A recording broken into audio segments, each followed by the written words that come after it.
Nigerians have continued to set an agenda for this administration, considering the controversy that had come to the fore with the lawmakers. On the program today, we will be looking at the legislative agenda that should be set for this administration, the agenda for the judiciary, and also the cost of governance. Welcome to this week's edition of Law Weekly on Channels Television. My name is Victoria Ido. But first of all, let's take some headlines.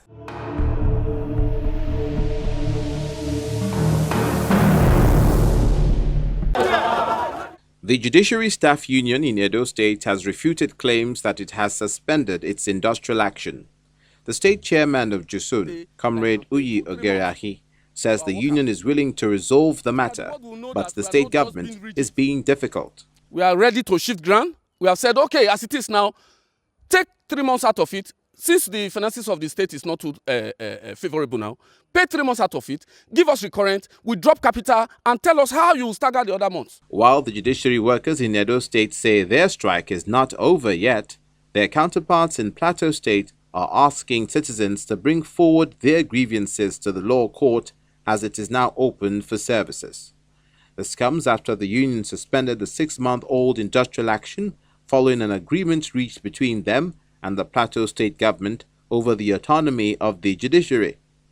In the agreement signed by the head of service, government agreed to pay the salaries of the judiciary workers. A former Minister of Aviation, Mr. Femi Fani-Kayode, has been discharged and acquitted of a money laundering case against him. While delivering her judgments, Justice Rita Ofili Ajumogobia of the Federal High Court said the prosecution's case was feeble and lacked strength to convict the accused person. She added that although she agrees that money was paid to the accused person, the prosecution failed to prove that the money was paid by cash, which is against the Money Laundering Act. The court had fixed July the 1st for judgment following the absence of the lead prosecuting counsel, Mr. Festus Kiyamo. Mr. Fani-Kayode was facing a 40-count charge of laundering about 100 million naira, alleged to have been committed while he served first as Minister for Culture and Tourism and then as Aviation Minister. The charges were, however, subsequently reduced to 2 after 38 were dismissed for lack of proof. This way. Wait, please. Wait, please. A federal high court sitting in Abuja has dismissed the extradition suit filed by the Attorney General of the Federation against Senator Buruji Kashamu on the ground that the court lacks the jurisdiction to review the judgment of a competent court of concurrent jurisdiction. Delivering a ruling on the suit seeking to commence an extradition process against the senator, Justice Gabriel Kolawole says the Attorney General, while disobeying the judgment of a federal high court in Lagos, cannot institute a similar action with the same subject matter in another court in Abuja. Justice Kolawole added that the applicants failed to present any evidence before the court to show that the orders of Justices Abang and Buba delivered in Lagos have been appealed against or set aside to warrant the institution of a similar suit before another court of equal jurisdiction. The judge therefore added that the extradition suit was instituted in clear violation and flagrant disobedience of a valid court judgment. A federal high court sitting in Calabar, the Cross River State capital, has dismissed the petition filed by the governorship candidate of the Labour Party, Fidelis Ugbo, against Governor Ben Ayade of the People's Democratic Party, the PDP.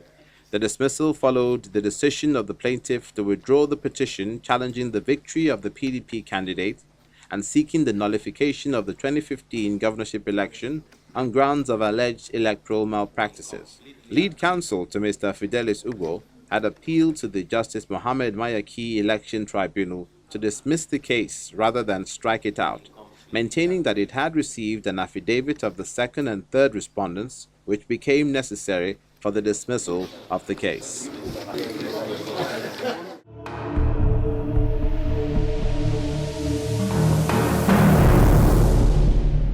Reactions have continued to trail the decision of the governor of Rivers State, Governor Wike, to formally restore all the entitlements and benefits of Mr. Celestine Omehia as a former governor of the state.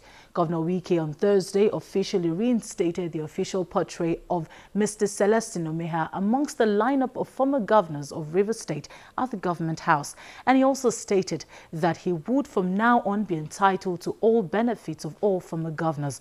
Omehia was a governor of Rivers State between May 29, 2007 and October 25, 2007, before he was removed by the Supreme Court. Legal practitioners are divided over the issue as to the legality of the action of the governor, while some are of the opinion that the decision of the Supreme Court must be obeyed by one and all and must not be reversed by anyone, even if he is the governor. Some others agree with the governor. They say even though he was removed by the Supreme Court a few months into his office, it does not change the fact that he was once a governor of the state. Omehia stands not to be the governor since the judgment, Supreme Court, that for that matter. Yes, it also happened in Anambra State when he was removed as a governor and they still according to that respect. But that is the traversal of justice. It requires the NBA and other legal minds to make sure that the rule of law is maintained. Once you recognize such a thing, it becomes kind of a norm in the legal circles that will be accepted. But that should not be. The Supreme Court has spoken. It's an oracle. So that has to be respected. Despite the fact that the Supreme Court nullified his election and made him leave the seat just 2 months or so being there, does not change the fact that he once governed that state. Does not change the fact that he received salary as a governor under that state.